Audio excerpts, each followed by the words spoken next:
If you could do a roll call. So Rebecca Armendariz, Jennifer Carmen, Present. Ann Kalman, Present. Domingo Candalis, Present. Barbara Keegan, David Keon, Present. Rebecca Eisenberg, Carol Marks, Ron Rocha, Present. Renee Spring, Here. Sylvia Reynes. Here. So we do have quorum for implementation board. Report from the chairs. I have none. I'm looking at my colleague, Jennifer Carmen. I have none as well. Do we have a report from the Public Advisory Committee? I don't see Julie here, but no, nothing. Okay. Then public comments for items not on the agenda. Those are members of the public can address us on any items that we do not have on the agenda. And with limited exceptions, the board is prohibited from discussing or taking action on any items not on appearing on today's posted agenda. Any public comments from anyone? I'm looking at our big crowd here. Then we'll start the joint governing and implementation board action. I'm skipping the consent calendar since we don't have a quorum for the governing board. The regular business would be agenda item number 3, review and accept fiscal year 21-22 audit report. Do we get a report on that? Yes, thank you. And we have our new Director of Finance, Julia Jukubak. And I'm sure I butchered that, Julia. I apologize. Julia is coming out. She's a contractor who, and we're one of her new clients, and we're really thrilled to have her on. She brings a level of expertise on the finance side of things that we were lacking. And she's here to just go over the audit report with you. Okay, welcome, Julia. Thank you. Go ahead. Happy to be here. I do have a deck. Can I share my screen? Is that all right? Yes, go right ahead. All right, we've got it here. And let's see if we can do it like this. Can everybody see my full screen there? Yep. Yes. All right. Oh, except for that. All right. So just to introduce myself, my name is Julia Jukubik. And as Ed said, I joined as a part-time financial director around December.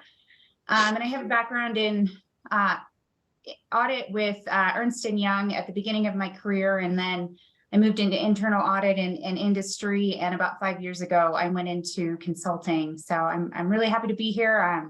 Was happy to join, and yeah, I'll go through the audit report for last year.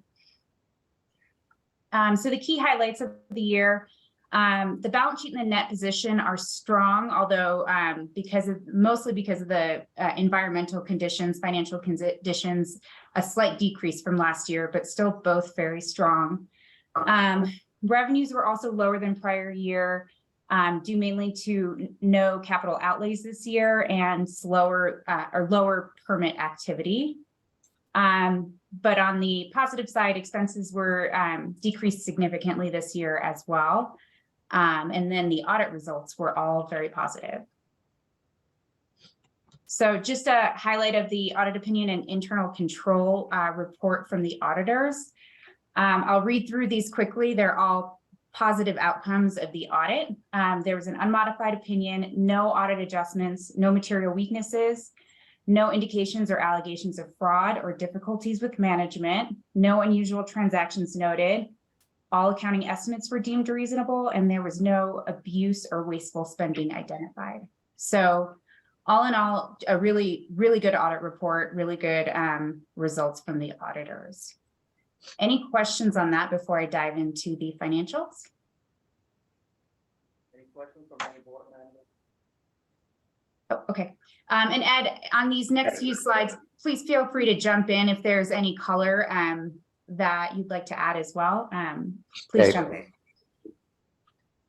All right, so on the asset side, the total assets for for the year were about 55 million. And first, to highlight the cash and investments here of both the primary government and component unit, those increased by about 1.4 million for a total of 20.5 million at the end of the fiscal year, which is a strong cash balance.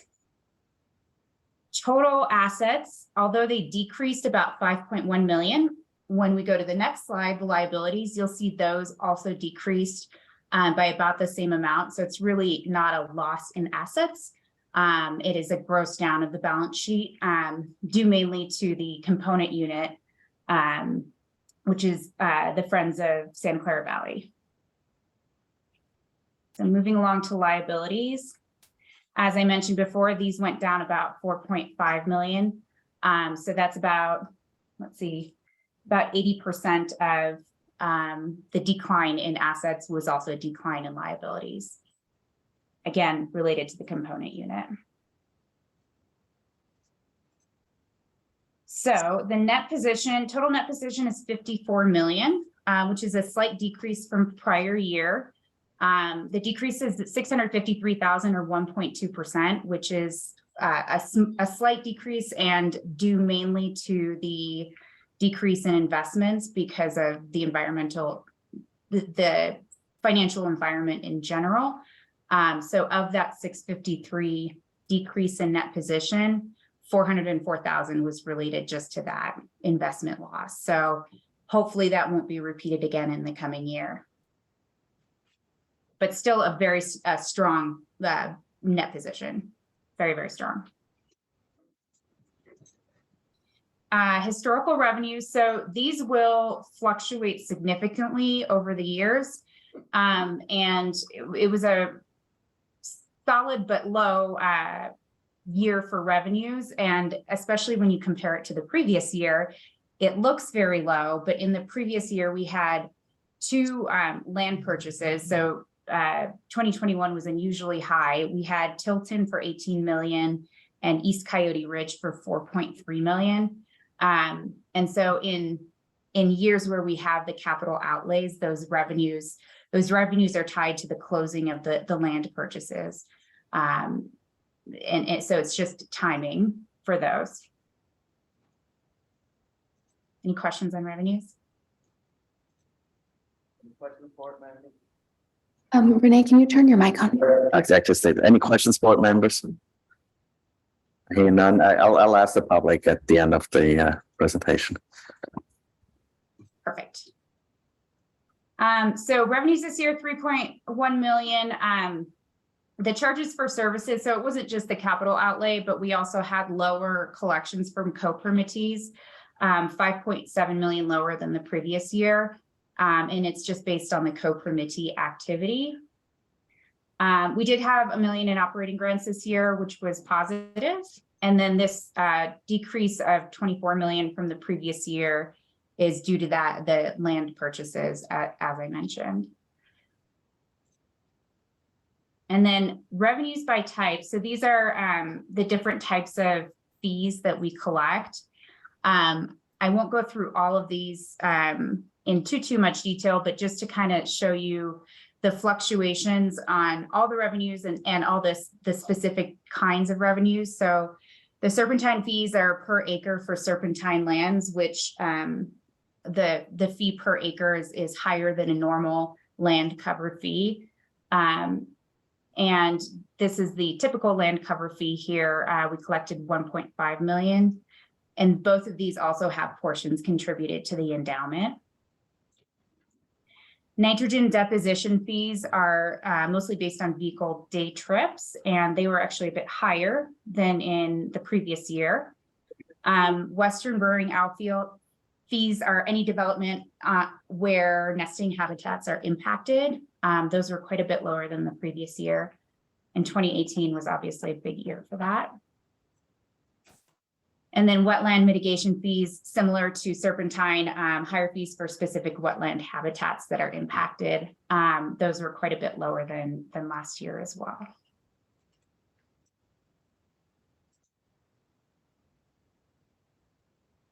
So moving on to expenses. So expenses have been reduced from the previous year by 4 million. Some of that is a sort of actively working to reduce administrative fees, which have decreased by 120,000. So that's always sort of making sure that costs are properly allocated and also that the resources that the agency has are being used responsibly and well. Conservation strategy and implementation was a big chunk of the decrease as well. Again, that's tied to activity, conservation activity. So that sort of fluctuates based on what's going on in the field. This coming year, there was restoration, or past year, there was restoration planning and design, but no construction. This coming year, or where we are currently, is when the activities are anticipated to occur. Any questions from the team or anybody else? Any questions from board members? I have one question Yep, go ahead. for Ed. So the Burrowing Owls, you're not gonna get any more fees, right? Are we tapped out with credits or something like that? The area keeps shrinking, Yeah, as you see in the, you it's on know, another. yeah. Yeah, another item. So as the fee zone shrinks, there are some projects in that Zanker Road, First Avenue area that are still within the zone. There's a Microsoft project that's coming on over off of Zanker, a data center that will be paying fees, but there's not too many. No. Yeah.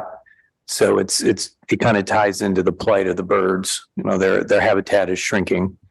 so it's not also due to the take? We already hit our take amount? Yeah. We're also close to our take amount, but that's not why the fees are lower. Yeah. Okay. Yep. All right, thanks. You're welcome. Any other questions from board members? I hear none. Then opening up for questions from the public or comments. Michelle, did you get any cards or? Not for this item, and I don't see any hands going up on Zoom. Okay, then I think we're done. We just have to accept that one without votes. Is that correct? Yeah, thank you. Then we'll move on to agenda item number 4, which is a report from our executive officer. Thank you, Chairman Spring. So I'm just going to go over some of our financials right at this moment and then get into some other items that would be of interest to the board. So we have nearly 12 million in the local agency investment fund, also called LAIF. And we are paying attention to what's going on with the banking sector, as I'm sure you all are, and with your various entities. We do have 1.5 million in Chase, but other than that, I think our risk is minimal in terms of our main investment accounts with LAIF being at risk. The endowment, obviously, if you've been following the stock market, it's up one day, down the next. I mean, up S&P was up nearly 2% today, and it was down, I think, a 1.5% yesterday. So it's been a crazy roller coaster ride. So we're paying attention to that, but the endowment is a long-term investment, so it's sitting where it is. So our total as of March 9th was 18,592,000 is the amount that we have in our investment accounts. Our operating account has a little over 1.5 million. As I mentioned, that's with JP Morgan Chase. On the revenue side, we have covered project revenues to date are nearly 1.5 million. I was just talking to staff today, and there's about another 1 million in the pipeline from projects that their applications have been submitted, but we haven't gotten fees yet. And mainly those were in the month of January and February. We got those notifications that projects were in the pipeline. There are a couple very large ones being held up by other regulatory processes, like with the Regional Water Quality Board, and maybe going through the development review process with some of the cities. And there are, so there is kind of a pig in the snake, if you know that analogy. And at some point, those projects will be paying habitat plan mitigation fees. We signed an agreement with the airport. They're not a covered project, but we signed a mitigation only agreement with the airport where they're mitigating their owl impacts by tearing off of the plan. They don't count against our cap, but they're using our fee structure. So we got the first payment from the airport for just over 1.3 million that came in last month. And we've gotten a couple of land acquisition grants, including 400,000 from the Moore Foundation and a little over 400,000 from County Parks, which is coming in very shortly, for a total of 8.6 million, including that Section 6 grant. And then other grants and donations that aren't tied to land acquisition were nearly 3 million to date.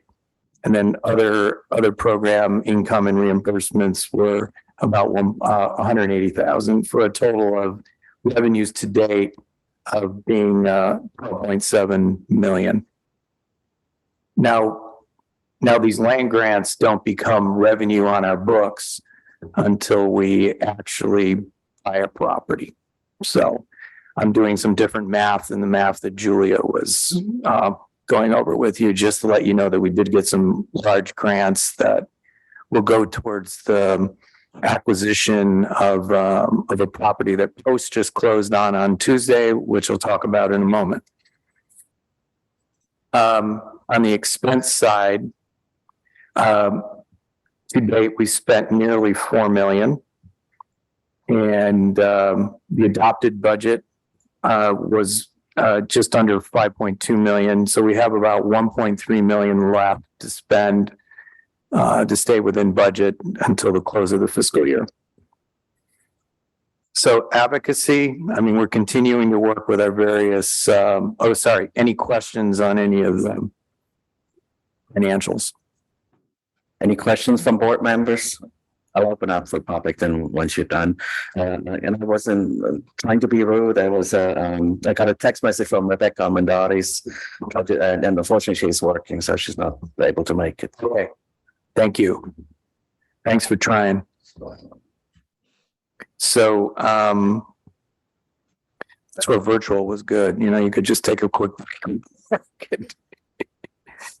So from an advocacy standpoint, we're continuing to work with our local and state partners to ensure that the state of California continues supporting the kind of work that we do in county parks and East Bay Parks and a lot of other organizations across the state. I'm going to Washington next week along with other HCPs from around the country and I'll be meeting with our House delegation, our 2 senators. I should say I'll be meeting with their staff and various Senate and House committees, and also with some key people in the Department of Interior and with the Department of Environmental Quality and Fish and Wildlife. So main focus there is continued funding for staffing and for the Section 6 program. So now I'll get into some of the fun stuff, and something that's not in the notes is because I just found out about this the other day. There's a property not far from where we sit today, which is, question. Yes. Well, excuse the interruption. Let me ask the chair, Supervisor Simitian, obviously I am a member of the governing board and only the governing board.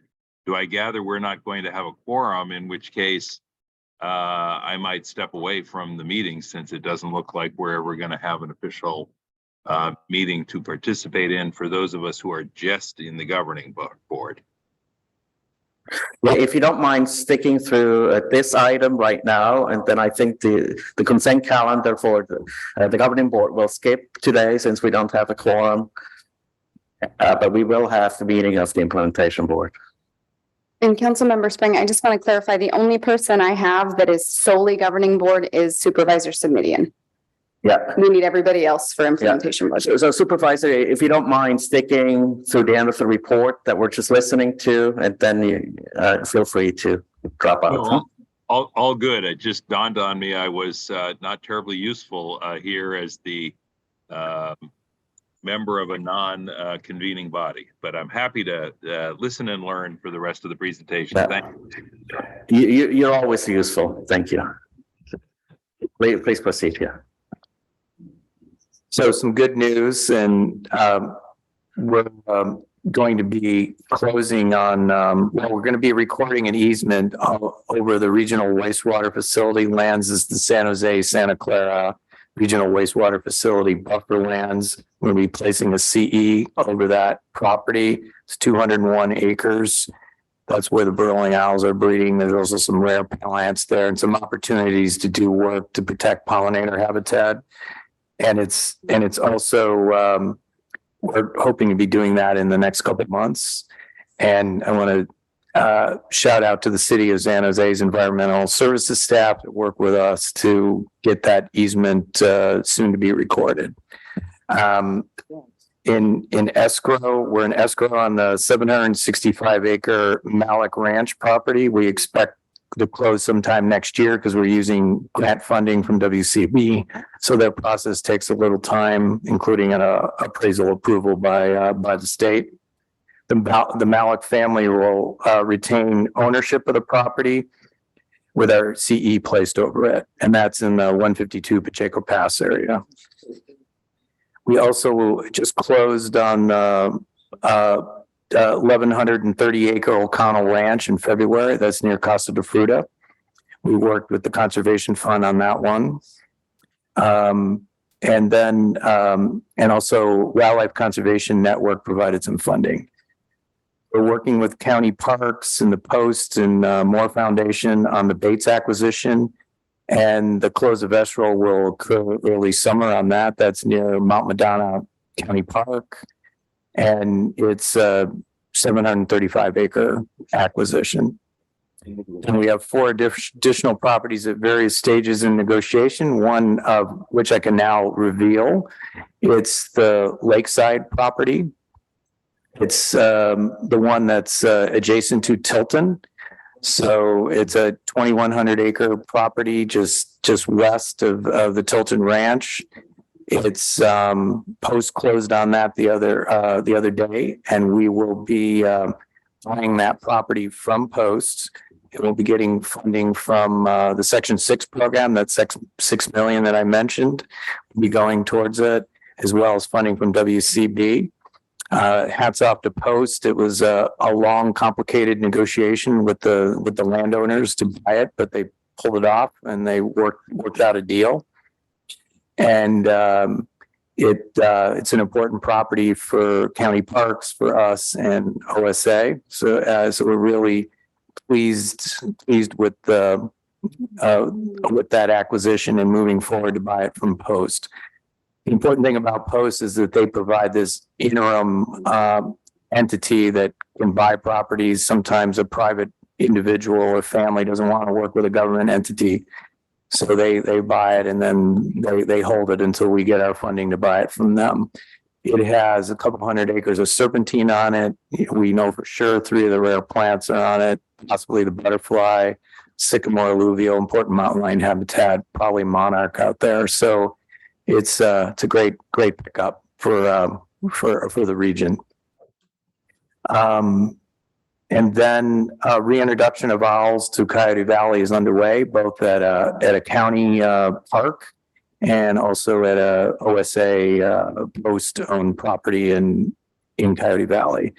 So there'll be 6 pairs released at the Post OSA property and 4 pairs released at the county park. So we're really pleased with the cooperation we got from those 2 entities. And some really good news on the regional general permit and our in lieu fee program. We're close to finalizing that. The interregional or the interagency review team will be approving regional general permit 18 in lieu fee program, which will set up a way for co-permittees to have more streamlined permitting with the Clean Water Act.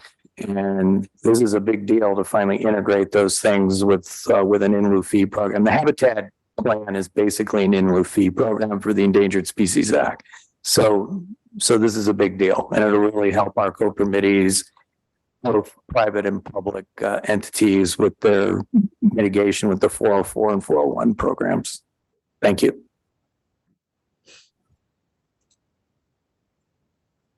Was that the end of the report? Yes. Okay, great. Thank you so much. Any questions from board members? Our officer? I hear none. Then any questions from anyone in the public for our officer? Yes, Doug Muirhead. And as Doug comes up, I just want to announce that Rebecca Armendariz did join on Zoom. Because she is not participating from one of our two noticed virtual locations, she can listen to the meeting but can't participate. And we can't, and for implementation board, we have a quorum, so that's fine. But for governing, where we need the quorum, in order to use AB 2449 and have her participate in emergency circumstance, we would need a quorum of people present for that board, which we don't have.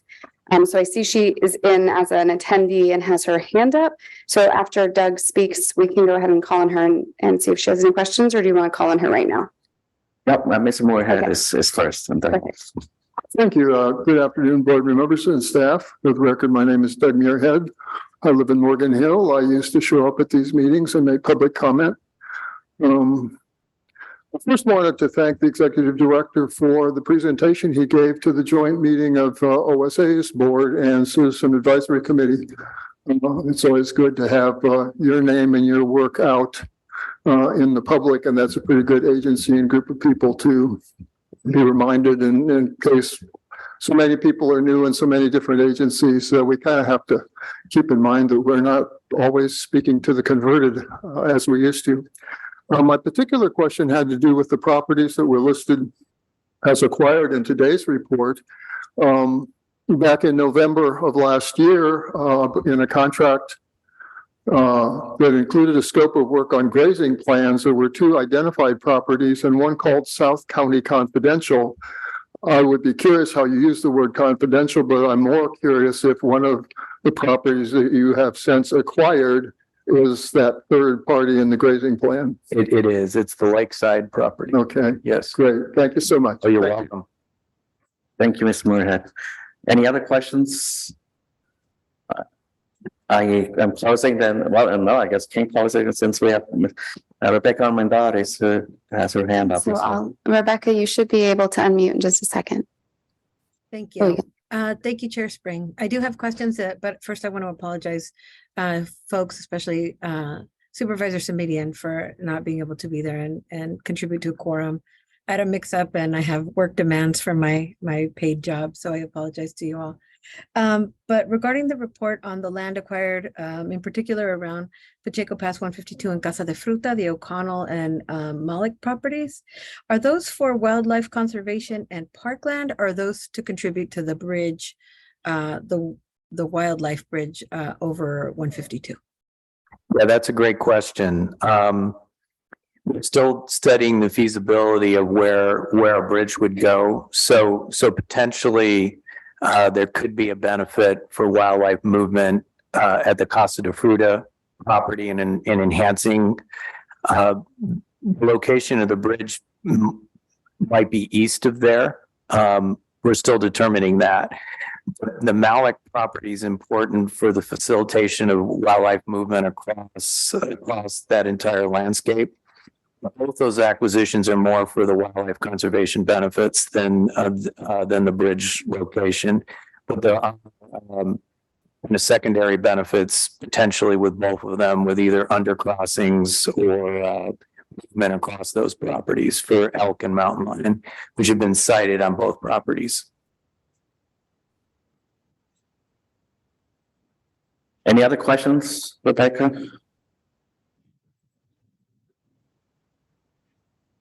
I guess not. Okay, I'm closing public comment, and so I'm looking at over there again. So we cannot. We'll skip the consent calendar for the governing board completely. That's correct. The governing board is not in a position to act. Okay. Any future agenda items from any board members for the governing board? I hear.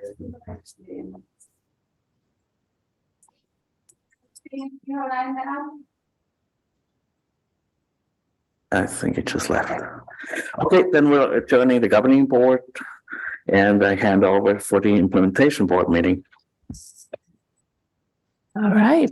Thank you, various chairs of various bodies. I will be exiting the meeting in as much as there is no meeting to attend today. Right, thank you. Good to see you. Take care. So for the implementation board, we have 4 items on the consent agenda. Does anyone want to pull an item or need more information on any of those set items? I have no hands coming up on Zoom. Okay, I'll make a motion to approve the items on the consent agenda. Second, And we will have to do a roll call vote. roll call vote, please. Okay. Board Member Carmen, Aye. Kalman. Aye. Candelas, Aye. Swian, Yeah, aye. Borcha, Aye. Spring, Aye. Arenas. Aye. Thank you. So consent agenda is approved. Any future implementation board initiated agenda items? There nothing? All right, next item on the agenda is a closed session, executive offer evaluation, opportunity for public comment. I have no requests. All right, so we will adjourn to the closed session. And how do we do that? So for everybody on Zoom, you can just stay where you're at. I have another laptop set up in another room, so we'll be joining you in just a moment. Pardon me, Julia doesn't. No. Michelle, do we go? Yeah, we're gonna go into the Okay. west. Thank you, everyone. Thank you. Thanks, everyone. You should.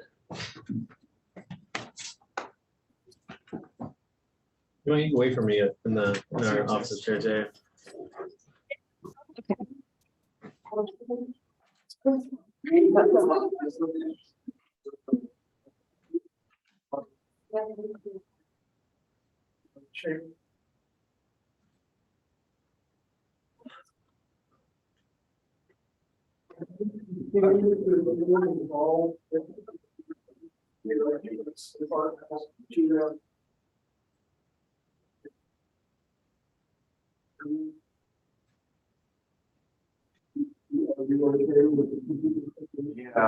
Yeah, they really were doing most.